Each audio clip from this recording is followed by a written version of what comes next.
나는 형편이 안 됩니다. 그만큼의 돈이 어디 있습니까? 그 말이 그들이 가난한 이유입니다. 가난한 마인드셋을 가지고 있잖아요.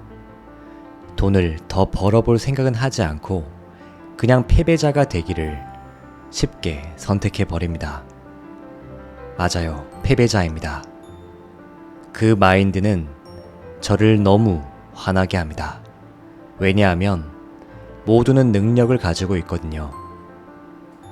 정말 가난하고 싶지 않다면 돈을 버는 방법과 마인드를 배우면 됩니다. 제가 화가 나고 피가 끓는 이유는 내 가난한 아빠, 대학교 박사를 하셨던 나의 아빠가 한 말 때문입니다. 항상 나에게 이렇게 말씀하셨습니다. 아빠도 너희를 안 낳았으면 부자가 되었을 거야. 나는 이렇게 말했습니다.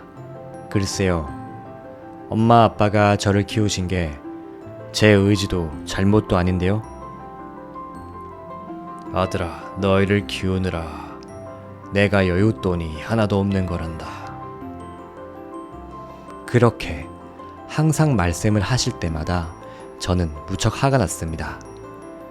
저는 9살 때 부자 아빠를 만났고 부자 아빠가 말하길 그게 너희 아버지가 가난한 이유란다. 그저 게으른 거야. 박사 학위가 밥을 떠먹여주는 줄 아는 거지. 누구나 이렇게 말할 수는 있잖아. 난 돈이 없어. 나는 무엇을 살 형편이 못 돼. 그게 그들이 가난한 이유란다. 그들은 그저 게으른 거야. 그게 맞았습니다. 가난한 아빠는 항상 스탠포드, 시카고, 노스웨스턴 대학으로 돈을 벌러 학교로 가셨습니다. 정작 돈 버는 방법은 배우려 하지 않았습니다. 절대 몰랐습니다. 거의 모든 교사들은 월급과 연금을 원하고 그들은 안정된 직장만을 원합니다. 그렇게 마인드가 다르게 돌아가는 것입니다. 그리고 자녀들에게 똑같이 가르칩니다. 또한 가난한 사람들이 돈을 쓰기에만 급급하다는 이유는 그 돈으로 더 많은 돈을 만들기에는 더 많은 금융 지식이 필요하기 때문입니다. 그렇게 제가 어릴 때 부자 아빠를 만나고 나서 부자 아빠는 이런 말을 하는 것을 금지하셨습니다. 나는 금전적 여유가 없어. 오히려 어떻게 금전적 여유를 만들지 생각하라고 하셨습니다. 뭘 해야 할까? 어떻게 해야 여유가 있어질까?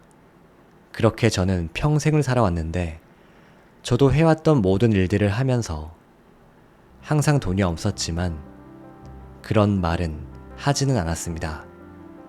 그리고 오히려 돈이 없을 때가 더 좋은 것 같습니다. 왜냐하면 그 상황이 저를 생각하게 만들었거든요.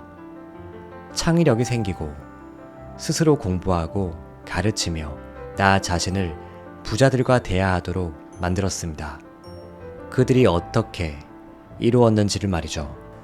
그런 마인드로 살아오며 이제 72살이 된 저는 돈이 필요한 적이 없었습니다.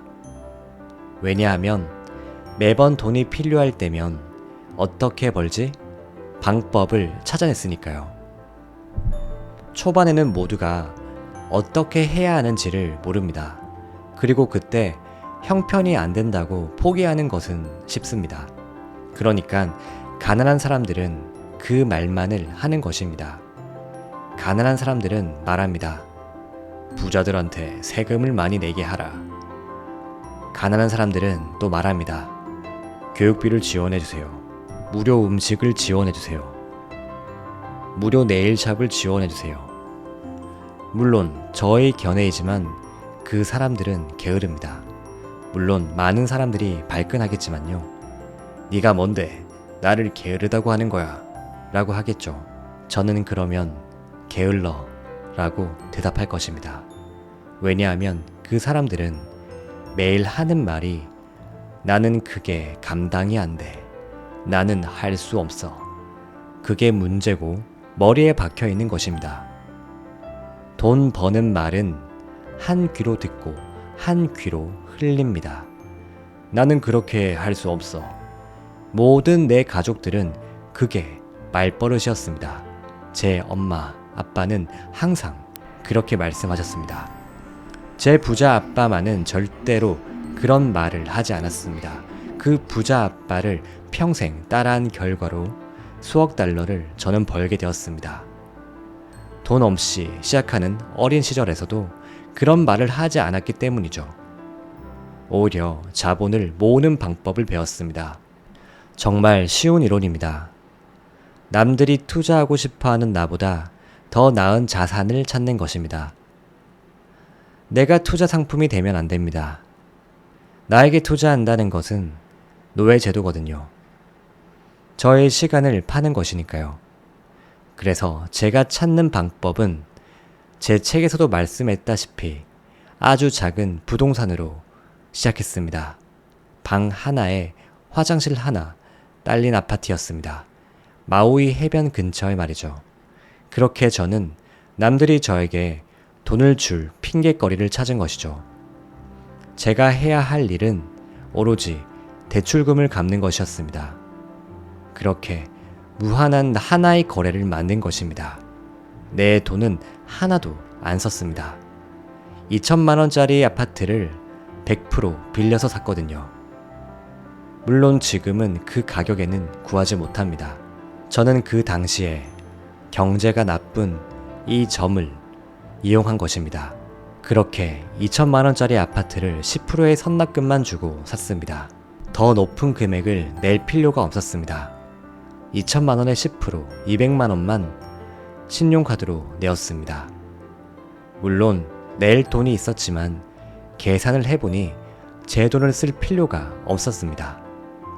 가장 중요한 한 가지는 제가 좋아하는 것에 투자를 하는 것입니다. 저는 사업을 좋아합니다. 부동산도 정말 좋아합니다. 정말 진심으로요. 또 금과 은도 좋아합니다. 그렇게 저는 제가 좋아하는 것에 투자합니다. 대부분은 좋아하는 것에 투자하기보다는 좋아하는 일을 하라고 합니다. 하지만 반대로 저는 투자 기업가가 되고 싶었습니다. 샤크탱크라는 프로그램 같은 것이죠. 부자의 새로운 사업을 찾고 새로운 거래를 하는 것입니다. 게임처럼요. 재무제표가 점수판과 같은 것이죠. 스포츠 전광판의 점수처럼 말이죠. 하지만 알다시피 학교에서는 이런 금융에 대해서 가르치지 않습니다. 제가 아까 했던 말로 돌아가 보면 왜 게으른 사람들이 돈이 없다고 했을까요? 그들은 항상 여유가 안 된다고 하고 할 수 없다고 하고 불평하고 포기합니다. 그렇게 말하는 건 너무 쉽고 그게 그들이 가난한 이유입니다. 100만 달러를 벌어볼 생각보다 여유가 없다고 포기하는 게 더 쉬우니까요.